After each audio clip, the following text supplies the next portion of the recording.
Welcome to 11 Investigates Case Files. I'm Melissa Andrews along with Brian Duggar. This is our investigative podcast where we take a deeper dive into the stories we spend days, weeks, months, even years digging into. Yeah, and this week we're revisiting a disturbing story. Two Toledo teens tortured and murdered. Nearly 3 years later, nearly 12 suspects have been convicted in this case, and two of them have been sentenced to life behind bars. And both of those men claim they are innocent. Now, I had the chance to sit down in prison with both of these men, most recently Charles Walker.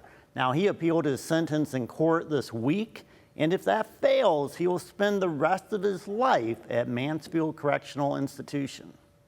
I'm doing it. On February 14th of last year, Don Eames comes to police with a story about how the murders of Kamarian Wilder and Kashawn Pittman were covered up. Police and witnesses agree the boys were lured to the Maumee Avenue home of Corbin Gingrich, who was angry about a missing gun. They also agree Cruz Garcia arrived to the home and beat the teens over a break-in. But Garcia, Gingrich, and Don Eames say the teens were then turned over to two men who later murdered them. But after meeting with his pastor, Eames changes his story, saying his sister and Gingrich tell him to lie. Like a lot of other stuff, like with Cruz, they said Cruz had somebody picked him up from my sister's boyfriend's house, which wasn't true. Cruz left with them. I seen it with my own eyes, and I was told to say that other people picked him up. One of the other people is Charles Walker. On the stand, a detective says Eames is the only one who is truthful with them, except right before Walker's trial. They believe he is involved. So that's the story, that they lured these kids over to Maumee. Cruz and Corbin beat them, and then they walked them out to you. But maybe there's another story. Did you kill Kamarian? No. Did you kill Kashawn Pittman? No. Did you have any reason to? None whatsoever.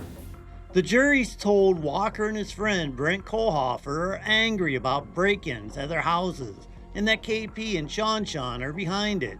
But Walker says it was Brent's nephew, and he says it's clear who it is on the security system. You can see Memphis, Amir, and I know his name is Vato Loco. He had 10 cameras, so you clearly saw that this was Brent's nephew and his two friends. You had no doubt that this is who it was. We knew who it was. Like Memphis' mom called and told us it was them.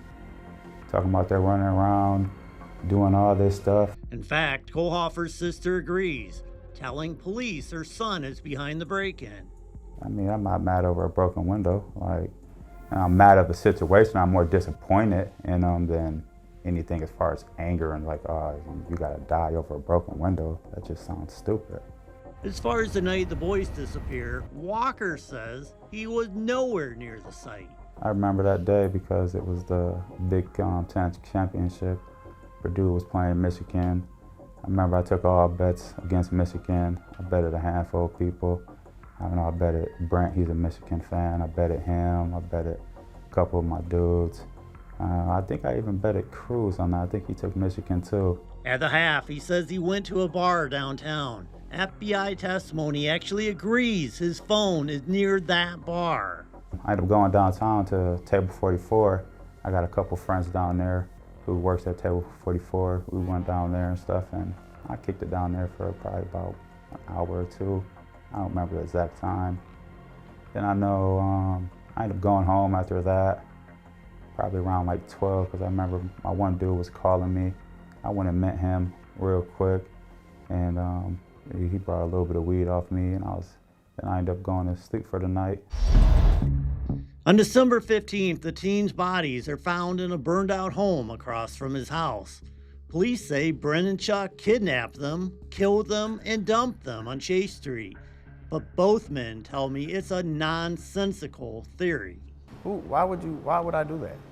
When my whole business is ran out of there. My mom is across the street. My uncle is next door. You know what I'm saying? My nieces and nephews run in and out that street all day, every day long.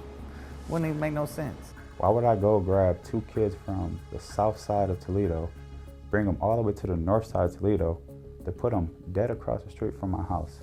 There's probably, what, 10,000 abandoned houses in Toledo, and I chose the one dead across the street from my house? Like, that don't make sense to me. After the fire, Walker, his girlfriend, and son stay at hotels for multiple days.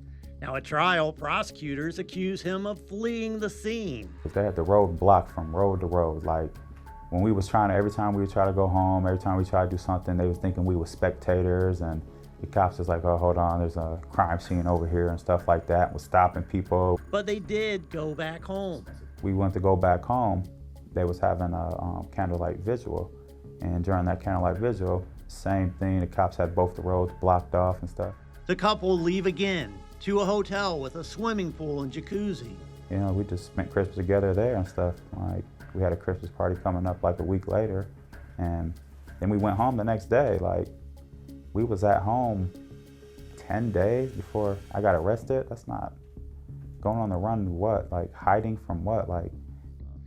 Now Walker believes police did little to rule him out as a suspect. He has 10 cameras on his house, but none of that footage is put into evidence. My camera sees everything. My camera, I can't sneak out of my house if I wanted to without my camera seeing anything going on.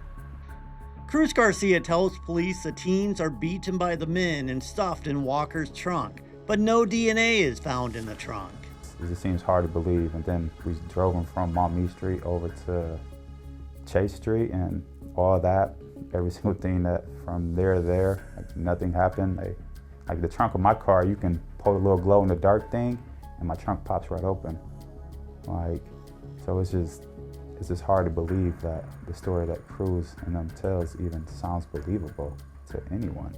Like Kohlhofer, Walker clearly believes Garcia and Gingrich are behind the murders. And I mean, all the evidence shows that they lured them over there, Ubered a ride to them, got them over there to confront them about the gun and the drugs that they took from Corbin, and I guess somebody robbed Cruz's mom and put a gun to her head and took some stuff from him. Like, so that would seem like a whole lot of motive for them to get him over there. Garcia tells the jury Kohlhofer and Walker tell him the boys are tortured and take information about the stolen items to the grave. I don't even know where he came up with that story. I don't know where he came up with half his stories and stuff, but cremated, and they took it to the grave, stuff that he said, they took it to the grave. What did they take to the grave? They didn't take nothing from me. They didn't take nothing from Brent. What did they take? Cruz's stuff to the grave? Corbin's stuff to the grave? Like, they didn't take none of our stuff to the grave. Like, nothing was taken from us. We had no vendetta towards any of them. As part of our 5-part series in February, we asked the families, did the police get it right? And they have no doubt. I do hear that they still think I'm involved, and I mean, I can't make somebody feel something, but I can just truly tell you I had nothing to do with them kids being killed, and I feel terrible about it. It's a tragedy. And no shouldn't happen to them over nothing. It's something that's so pointless. So we know that's all very complicated. It's one of our more complicated cases because there are so many people involved, and we realize it's really hard to keep track of who's who. So that's the purpose of this. We're breaking this all down. Where do you want to start with this? Yeah, I mean, we've spent a lot of time on this. In February, we did 5 parts. You know, we've talked to the family, we've talked to the prosecutor, we've talked to the detective. We've now talked to the 2 men who were convicted and are spending the rest of their life in prison. And, you know, we probably know this case, we know it really, really well. And, you know, somebody was talking to me this morning and saying, do you think they're innocent? And I'm like, you know, that's not really my job to tell people whether they're innocent or they're guilty. Our job is to kind of put this information out there. But I can see why people, look, I've had people reaching out to me and saying that, look, I knew Chuck from the neighborhood. I was friends with him. He's a bad dude.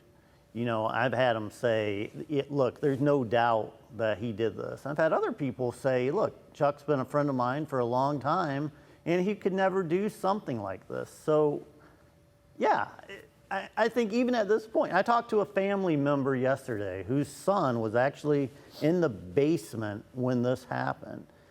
And she's not even sure exactly what happened. We know that Cruz Garcia, Corbin, and probably Gabe Garcia walked these kids out of this house at Maumee, but we don't know what happened once they got out of that house. Did Cruz Garcia take them to Chase Street? Did Brent and Chuck take them to Chase Street?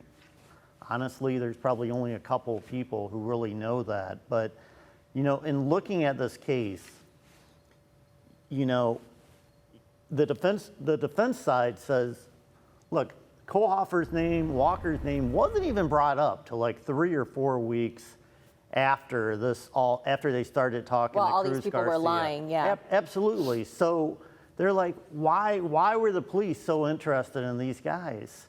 And then you find out that Chuck Walker, back in 2015, he was actually indicted for aggravated murder for the killing of 2 teens up off of like West Sylvania up in North Toledo. They were assassinated. Somebody came into a car, they were sitting in the front seat.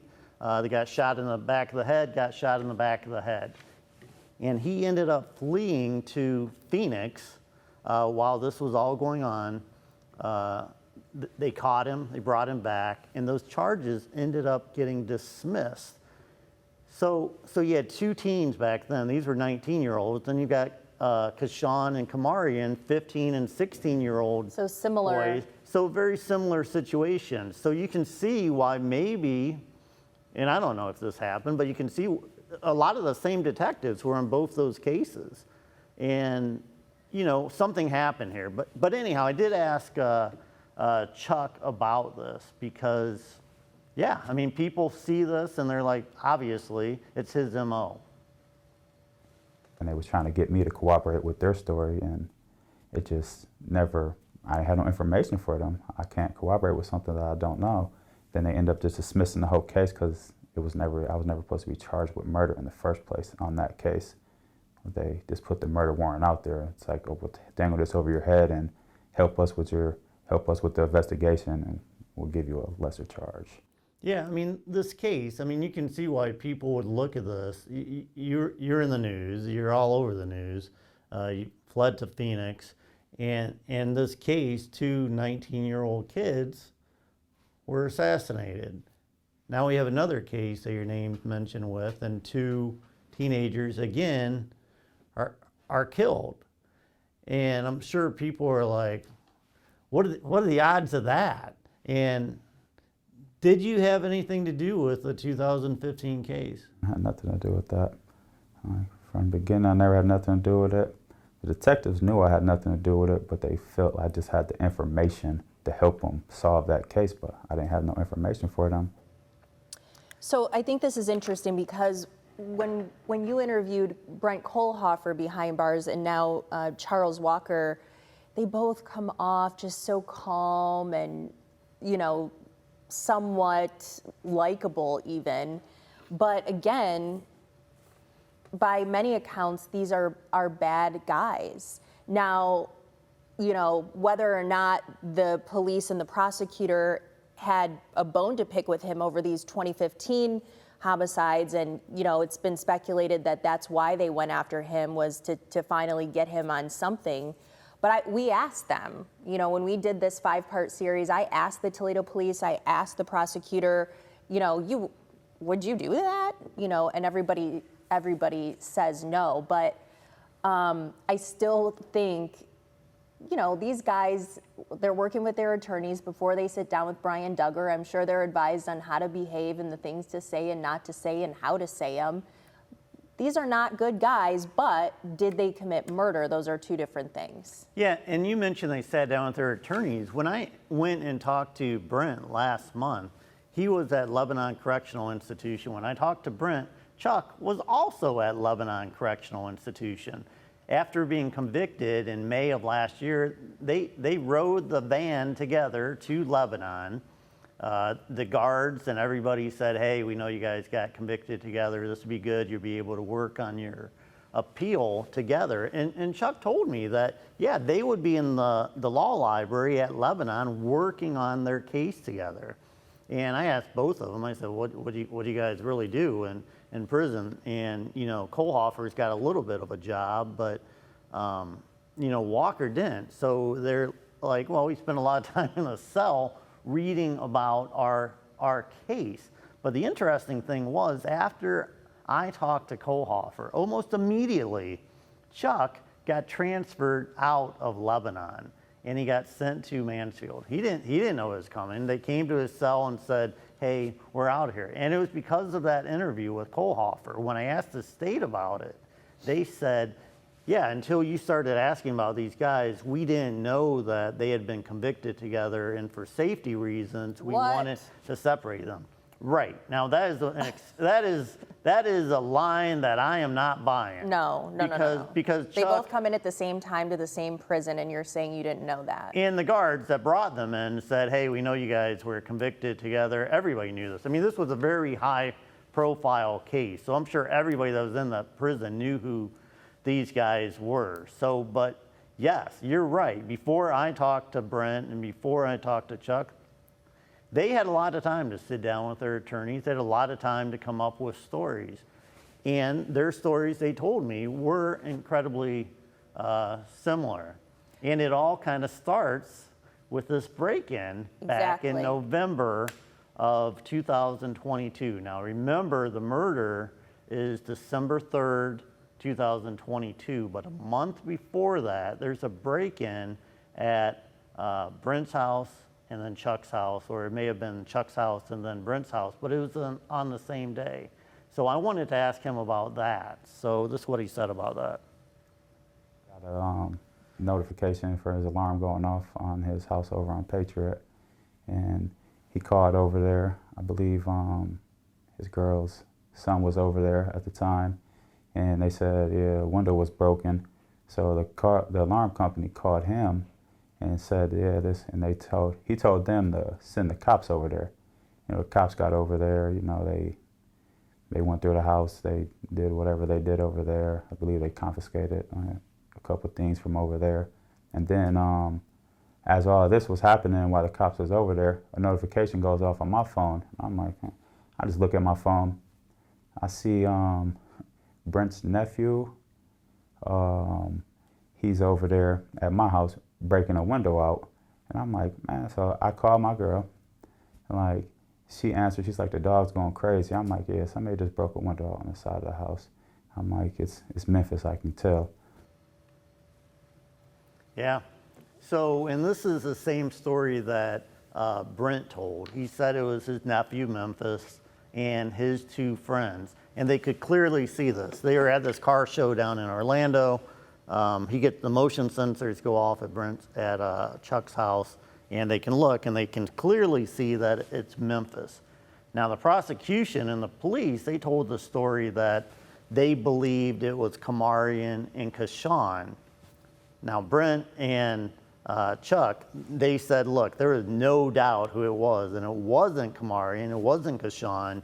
And Brent's sister actually, and the mother of Memphis, actually goes to police saying that Memphis is kind of shaken up because, you know, these kids got killed, and he was actually the one that did the robbery. I made a note of this to ask you, did Brent's sister then testify at the trial? I don't know if she did. I mean, there were a lot of people that testified. Because she could say, this is the conversation that we had.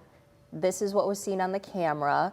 This is where my kid was or wasn't. And my brother told me at that time on this date that this is who he saw on those cameras. Yeah, now the interesting thing about that interview with police, it says that Brent believed it was like Michael or Michaela, that's like a different like nephew.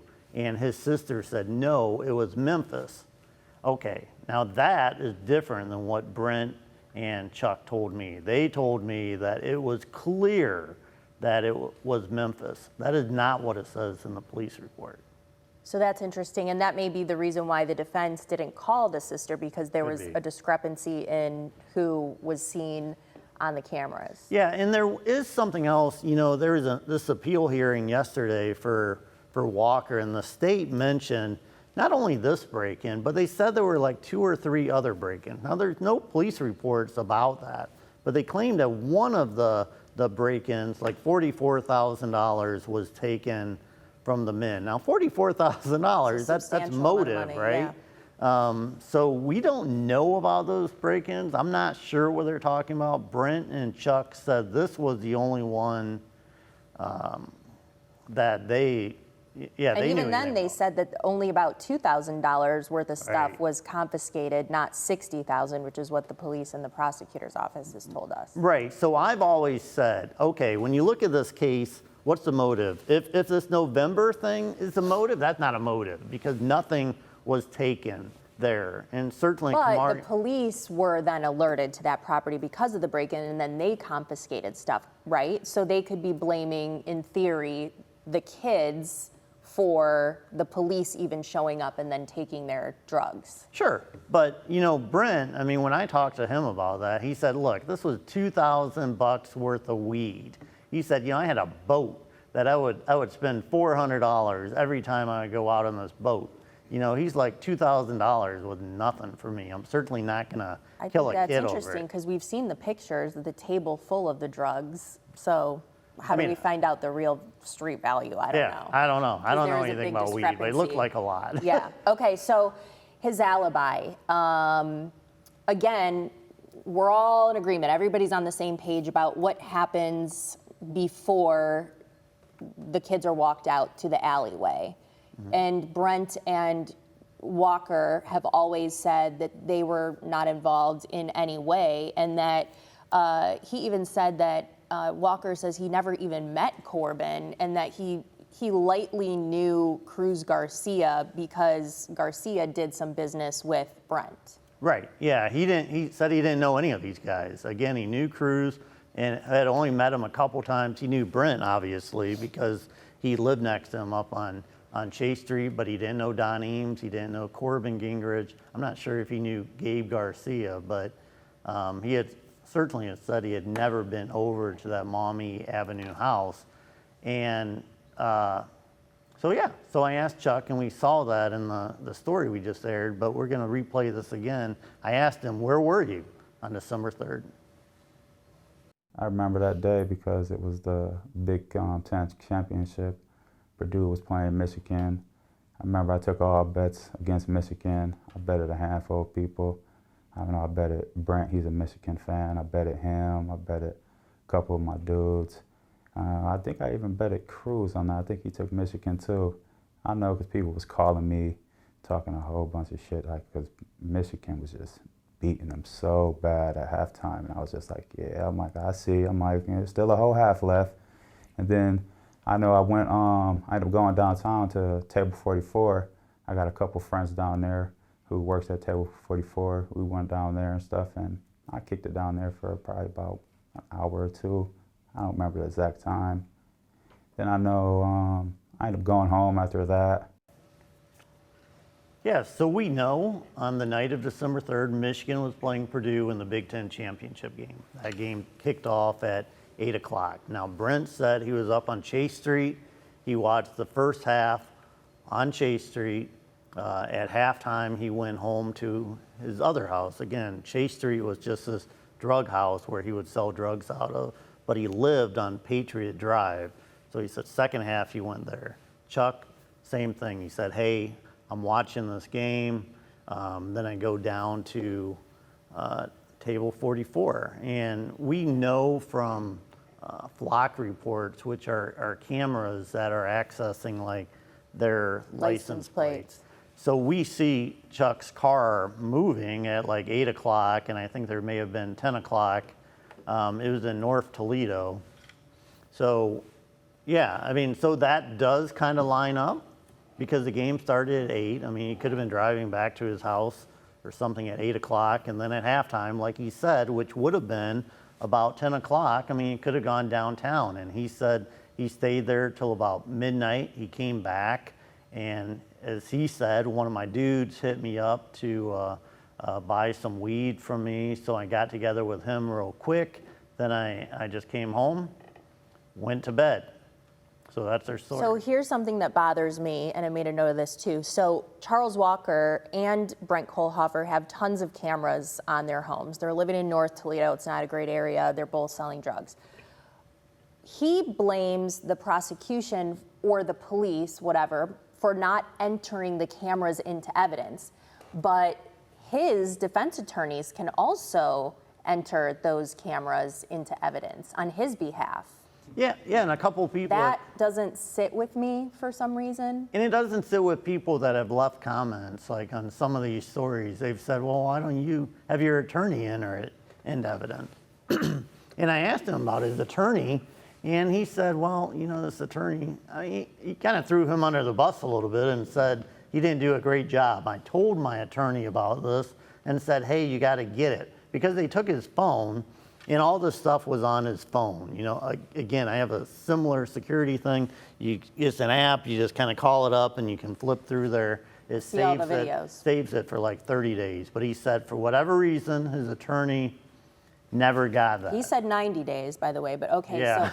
So is part of his appeal saying that he had ineffective assistance of counsel? Did he even say that then during his appeal hearing? No, I mean, that wasn't really part of his appeal. I mean, big thing is, I mean, there was evidence that was left out of the trial. The judge kept certain evidence out. They said, you know, there's just not enough evidence for him to have been convicted. And there were a couple statements that Detective Paul Marshak made when he was testifying on the stand. He said, for example, at one point, he said, yeah, the evidence showed that their phones were at Maumee Avenue. Mm-hmm. Well, the evidence did not show that. Brent's phone was no closer than 5 miles from Maumee Avenue. Right, so when they say that, because the prosecution and the police said that in my interview with them, but I think what you're saying is that the way that it was worded was that it was like within 5 miles or within 2 miles, right? It's not a pinpoint, here's where they were. Yeah, I mean, that's their argument. Well, yeah, it's not even within 5 miles. I believe in Brent's case, they said it was at least 5 miles, and that was just from the cell tower. Now, there is a Verizon cell tower right outside Maumee Avenue, and Brent had a Verizon phone. Now, it did not ping off of that tower. Instead, it pinged more than 5 miles away. Which could be the distance between here and downtown Toledo and Franklin Park Mall. I mean, that's yeah. And a large And the space. thing about Chuck Walker, his phone actually pinged near Fifth Third Field, which is right where table 44 is. And his phone pinged off of that tower there. So you had Marshak on the stand saying, the evidence shows they are at Maumee Avenue. Well, it didn't, and that's painting a picture in the jury's mind. So the defense attorneys immediately said, hey, we're calling for a mistrial. That is not true. And there's one other thing, and it's slipping my memory right now, that he had said that evidence also showed, I can't remember what it was. That just wasn't. Yeah, and again, the evidence didn't show that. So he misspoke, and he shouldn't have said it, and the defense attorneys called for a mistrial. The judge, denied that, but that is also part of their appeal. One of the things that jurors love to see is DNA evidence because we watch all this true crime stuff and shows CSI over the many years where DNA is found and it matches and it's shown within 30 minutes of an episode. But in this case, there really wasn't any DNA. And so this is something that he admits, he says, they don't have any DNA in my car, and they searched it. They had 3 search warrants on my car. But the prosecution says, well, sometimes you get DNA, sometimes you don't. Yeah, and in this case, it's very difficult because, again, picture this. So I had talked to the mother of Don Eames yesterday, And Don Eames was in the house whenever this all went down.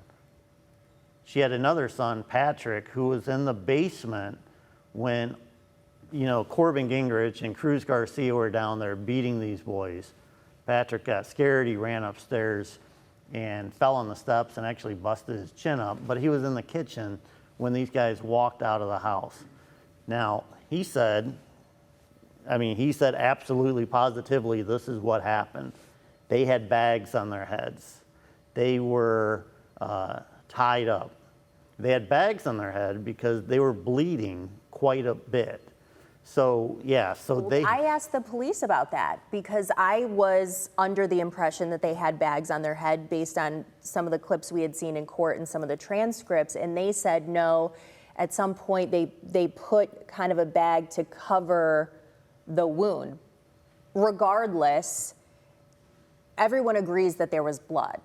There was blood, and then you have they had blood at that point, and then the story is that they went out there and Chuck and Brent pistol whipped them again and beat them and kicked them.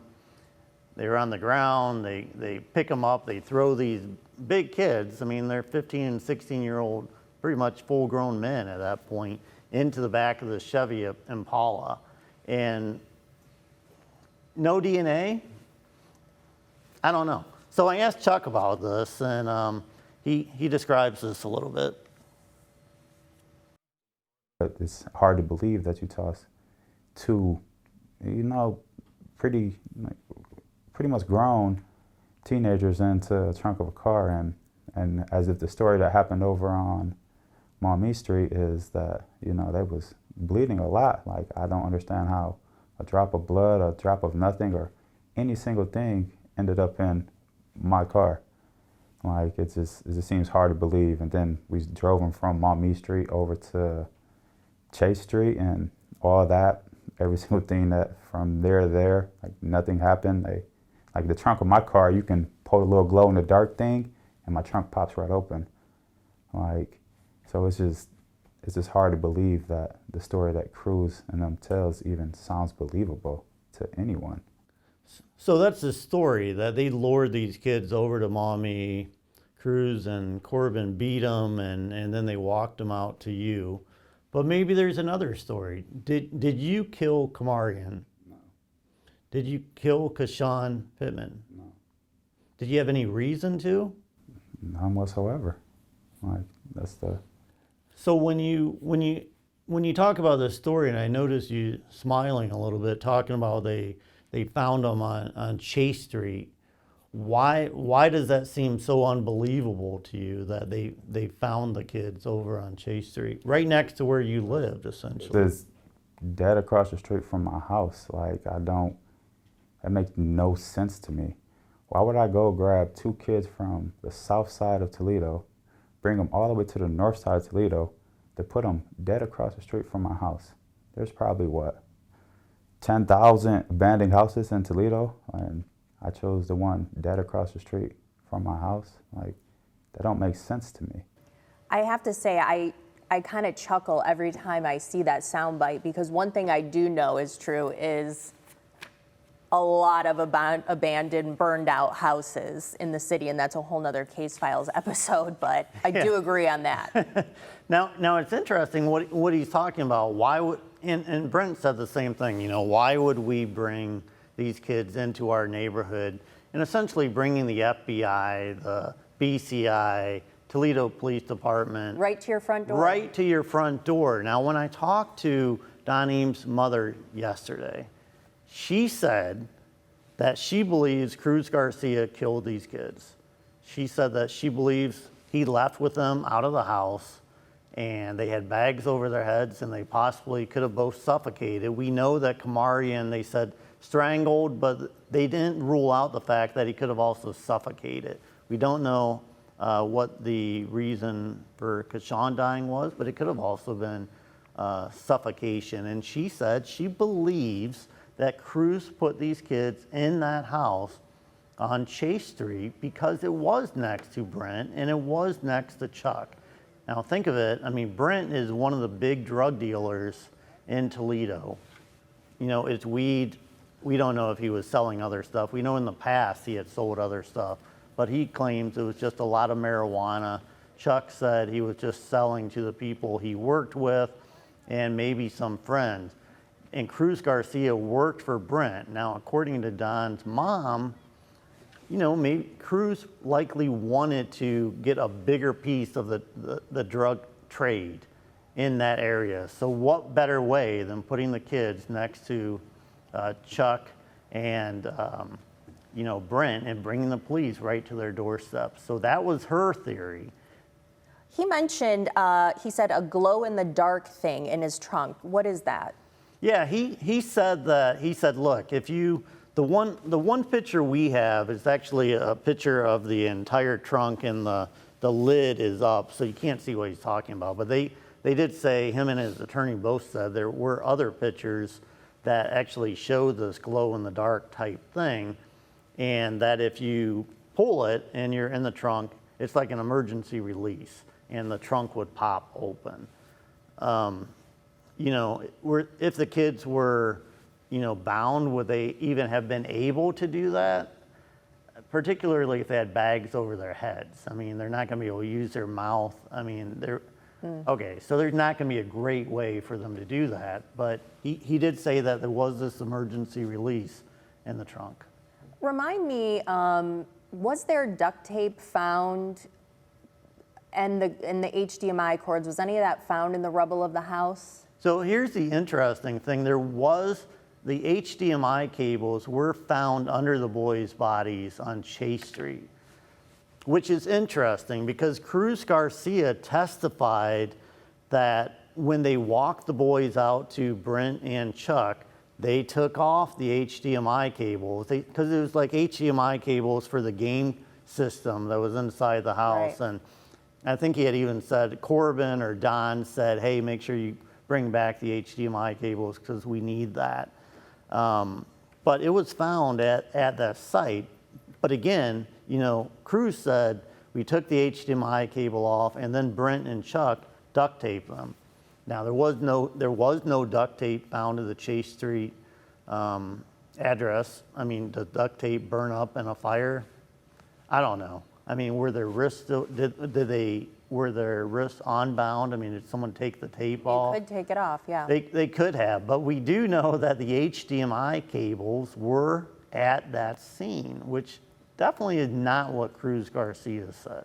Okay, and I think we need to talk more about Don Eames because he's really become a central player in at least their defense and their appeal, really. I mean, he really did not participate in the trial. A lot of evidence that surrounded him was not allowed at trial, but now the defense really wants all this information surrounding Don Eames brought in their appeal. Yeah, and the big thing they want in is this text message that we believe happened a day or two after the boys disappeared on December 3rd. Don was apparently in the Maumee Avenue house. He was texting his girlfriend saying, hey, come pick me up. She's kind of ignoring him. And then he's like, well, I can't believe you left me in this house where these boys died. Okay, if the boys died in Maumee Avenue, the whole story that the prosecution and the police told about Brent and Chuck coming to Maumee Avenue, taking them away, doesn't make sense. It doesn't make sense. So when the judge was looking at these text messages, she said, well, there's other text messages where he said the boys were fine when they walked out of the house. So she's like, this just isn't believable.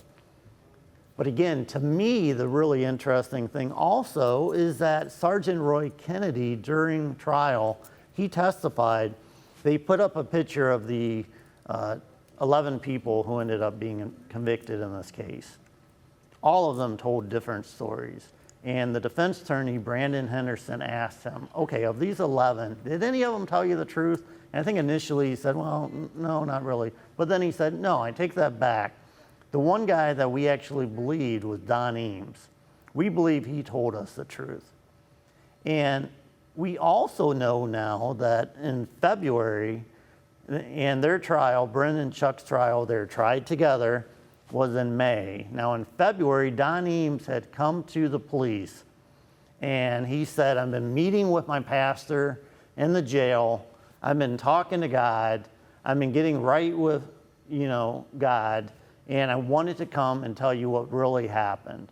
And he said, what really happened is Cruz Garcia took these kids and there wasn't anybody else there. And the detectives immediately dismiss him and say, that's not what the physical evidence shows at all. That's not true, Don, you're lying to us. Okay, physical evidence, there is no physical evidence linking Brent and Chuck to that site. I mean, there is no physical evidence, no DNA. The only thing they really have is the testimony of Cruz Garcia. Corbin Gingrich got on the stand and said, yeah, Brent and Charles were there. And they got him to admit that, well, I know they were there because Cruz told me they were there. So, okay. So they that tried. Could be a hearsay issue. Yeah, so then they tried to call Don Eames to the stand and he immediately took the fifth. And tell us why that is significant and how he can do that and what that means.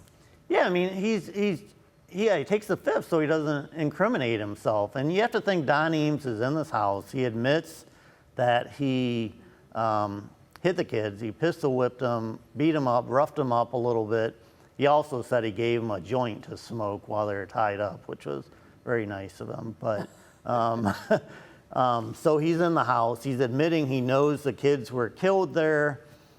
I mean, there's some argument between the defense and the state. I mean, the defense says he's very close to an aggravated murder charge because they lured these kids over there. And the state's like, well, if he knew of this murder, that's at best, that's like a first-degree misdemeanor. So is there a thought process of he had a deal with the prosecution, and if he gets on the stand and says this new story, that deal will go away, or he'll perjure himself? Yeah, I mean, yes, people have speculated that there may have been some sort of backroom dealing. I mean, I wasn't there, I have no idea, but there may have been some sort of backroom dealing and say, hey, we'll give you a deal, but you're not testifying. You're going to take the fifth. His sister, because Krista, then the defense can come in. If the prosecution's not going to introduce that text, they could maybe call the girlfriend. You received a text from your boyfriend. What did it say? They could go that way, maybe. They could say, hey, did you go to the police in February? What did you say? Absolutely. They could have put Don on the stand, and they would have been able to get that text message into trial by saying, you texted this. Did you mean this? Did they really die there? And you also went to police in February, and you told them that, our guys had nothing to do with this. Is that true? So, of course, the state obviously did not want them on the stand. I don't know what happened as far as when they gave them, the deal. But again, I talked to Don's mom yesterday, and June 5th or 4th is where we are. Yes, I always forget this is going to last forever online. But I talked to her, and she said Don is a habitual liar since he began talking. He's done nothing. He just can't tell the truth. Wait, this is his mom? This is his mom. About her son? Yes, about Don. And I'm like, wow, that really took me back because it's like... But do you think she's trying to protect Don from himself then? I don't think so because she hasn't talked to Don in about 2 years, I think she said. She just said she just couldn't deal with him anymore, that he wanted... He was trying to get money from people. He was trying to get things from people.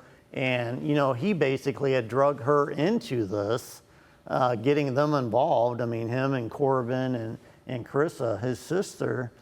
And she's like, look, this guy's never told the truth. And and that's why, his brother was Patrick. And she said, I believe Patrick, because Patrick was traumatized by this whole story. When our series came out on February 14th, he had dinner reservations or something that night, and she said he couldn't go. He was so traumatized seeing this story. And she's like, I know that he told the truth, and what he said was that these boys were alive when they left Maumee Avenue. They had bags over their heads, and they were walked out. He did not see Brent, he did not see Chuck, but he didn't go outside and look. But again, she believes Cruz Garcia alone took these kids, put them in the back of his F-150 pickup truck and drove them to Doesn't it Tucson. matter who placed the bags over their faces then? If they ended up dead, Yeah, doesn't I mean, it matter who put the bags over their heads? Was it at the house? Was it after the house? yeah, I mean, it certainly Wouldn't that would. person be the one who committed the murder? I mean, it would be if they could figure out that they actually died from suffocation. I mean, we don't know. But they don't know. They don't know. And okay, here's another thing we know that Patrick said that Cruz Garcia, when he came down there, he pistol whipped Kashawn really, really hard. And we know the autopsy He did photo. have blunt force injury. Yeah, and we know in the autopsy photo there was a huge, huge wound over his eye. And Corbin Gingrich at that point said, look, you're not going to do that here in my house. Okay, so it's Cruz like, well, I'm going to mess these kids up. I'm going to take them somewhere else. I'm not going to do it in this house. It's interesting too because you have no blood evidence in the house. So if these people are all admitting that they hit him with the gun, someone on their side, not Brent or Charles, hit him with the gun, why conceal the blood evidence? Right, and yeah, we know Brent and Charles, nobody's ever said they were in the house, but the state has made a big deal of the fact that, well, there's no blood and it doesn't look like there's any attempt to clean anything up in the basement, but there wasn't a whole lot of stuff in the basement. And you look at the pictures of this house, it's a wreck. I mean, there is junk, there is debris everywhere. I just feel like this, and I don't know, I'm just a layperson speculating, not an attorney. But if I have a bunch of people saying, yeah, we beat him with this gun, I want to know, where did it happen? Where would the blood have dripped? Because then I'd want to go back in there and test for that. Yeah, and they did look around the basement. They did look for blood in that basement.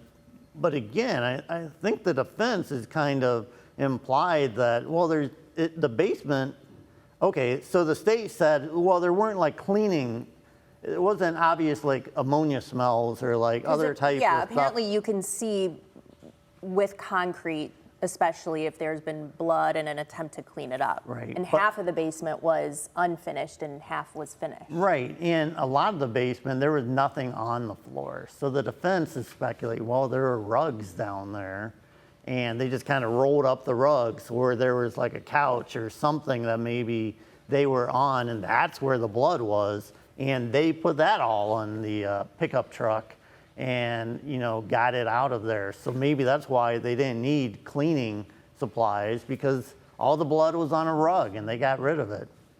I don't know. All I know is that house was a complete wreck as far as like junk everywhere, like upstairs, but the basement. Well, you can see it in was the not photo like that. beneath the boys when they were tied up. Okay, so it's always interesting if someone's going to claim they're innocent and they are going to have this big appeal. You want to know, okay, well, what did they say happened? Yeah, and I asked Chuck that. I had to take a guess. I would say it was Cruz and Corbin. I mean, all the evidence shows that they lured them over there, Ubered a ride to them, got them over there to confront them about the gun and the drugs that they took from Corbin. And I guess somebody robbed Cruz's mom and put a gun to her head and took some stuff from him. Like, so that would seem like a whole lot of motive for them to get him over there. Because if you look at the evidence, and the evidence clearly shows that they went out of their way to get him over to that house. Yeah. And, they admitted to every single thing they did. Like, Not only did the coroner say exactly what they said as far as what was done to them damage-wise, it happened identical how Corbin and them said they hit him on the head. It was the same way. I mean, it's all valid. I do think you have all these people who admit to the Uber and the luring and having beef and knowing these kids and hitting them and taking them out or tying them up and then walking them out. And then it's just kind of like these other two guys come from nowhere because they've got an even bigger beef.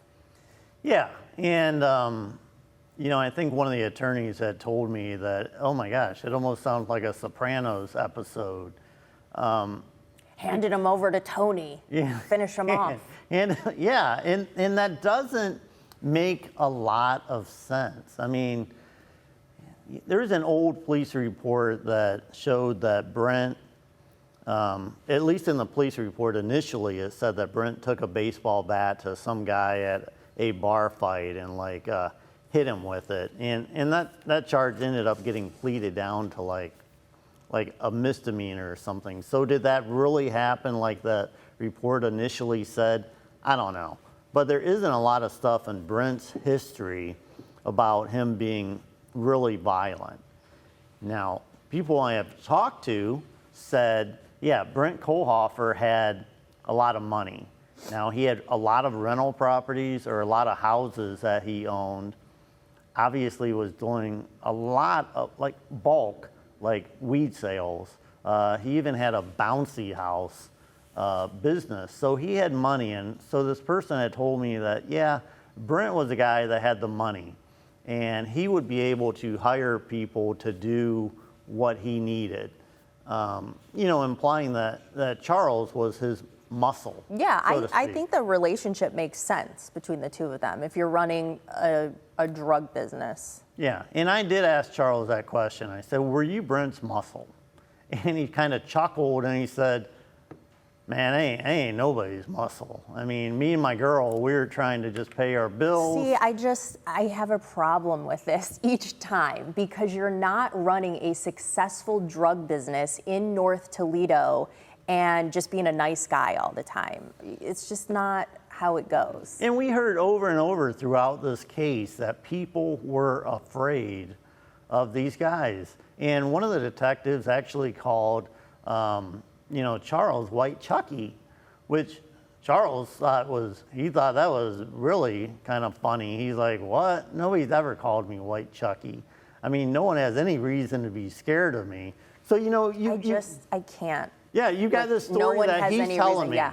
And here's the thing, Mel.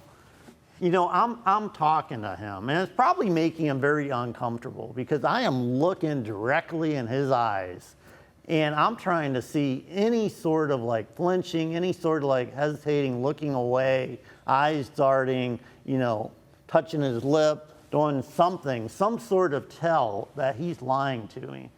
Now, I think occasionally he would kind of look away, but that's because some guy is just staring deeply into his eyes while he's telling this story. But, I didn't see obvious signs that he was lying to me. But then you can go argue the other side. If he was behind the 2015 murder of two teens, cold-blooded, popped in the back of the head, both of them, and then he was involved in these other two murders. That's 4 teenagers. A person that could do that would be somebody that you would describe as pretty cold-blooded, and you would think would be able to lie. And who can fool people, who can fool people. Absolutely. Okay, so the appeals now, we've had a hearing for each defendant, for each convicted man. What comes next now? Yeah, so at this point, we're going to kind of sit and wait and see what happens. I mean, it could be 6 weeks, it could be 6 months. And who's deciding this? An appellate judge? The 6th District Court of Appeal, there's a 3-judge panel. They were different panels for Brent's case and for Charles' case, but I'm sure they're going to talk. They're probably, I shouldn't say that, but I would think that the different panels would kind of talk and Because I would think if one person gets a new trial, the other person also likely going to get. So they're both asking for new trials. And what are they arguing here again? I mean, again, they're arguing that evidence should have been put into the case, and that's these text messages. They're arguing that the preponderance of evidence was not there to convict them. And again, there's no physical evidence tying them to the scene. Two-pronged. Two-pronged. And then, like I said yesterday, they also brought up the fact that Marshak, there could have been a mistrial in this case. And you talk to... Because Marshak got the camera, the flock camera information wrong on the stand. He did, yeah. I mean, he said that there was clear evidence they were here, and there wasn't clear evidence they were here. Oh, and this is what he had said. He had also said it was clear evidence that it was Chuck's Impala that was driving in front of Cruz's truck. And that whole story is crazy because Cruz testified, Brent told me to drive behind the Impala, and if the police showed up, to start driving really crazy. So they pull him over, and we're not caught with these boys in our trunk. Now, the thing is, with the flock cameras, they could capture Cruz's license plate, but they could not capture Charles' license plate when it was near like Chase Street during the time that we're looking at. So he said, yeah, flock cameras showed that it was Charles' car. It didn't. On those cameras, you could see the truck, you could see a black car in front of them, but you could not see the license plate. And we also know that Cruz had, I believe, a brother who had an Impala, also is like red as opposed to black, but he also had another friend who had a black car. And you just found out this morning, and I know you're still digging into the scope of this, but you just found out some new, I think, important information this morning. Again, I think it's like June 5th or 6th of 2025, about a group that's considering getting involved in this. Yeah, there is actually a local Innocence clinic they told me this morning that they're actually going to be working with a group in Seattle, interestingly enough, to look at this case. Now, that doesn't mean that they necessarily think that these guys are innocent. But they think it's worth looking into. They think it's worth looking into. And as I told you, in my mind, there are issues with this investigation. That does not mean that I believe they're innocent. It doesn't mean that I believe they're guilty. A jury certainly believes they're guilty. But I believe there are questions about this case, which is why we have dug into it so much. And again, it's not my place to tell someone guilty, innocent. That's not my And there's place. a difference, I think, between innocent and not guilty as well. Absolutely. I mean, I know you're obviously a big Karen Reed trial fan, and I watch a lot of trials, I do. Yes, you do. And she texts me about them often, telling me. Yeah, we like to keep track of all things true crime here on Case Files. So be sure to watch in the next few weeks if we do have enough to bring you another episode of Case Files on these appeals as we start to hear back from the courts. We'll do another episode on it for this week. I'm Melissa Andrews along with Brian Duggar. We'll see you next time on Case Files.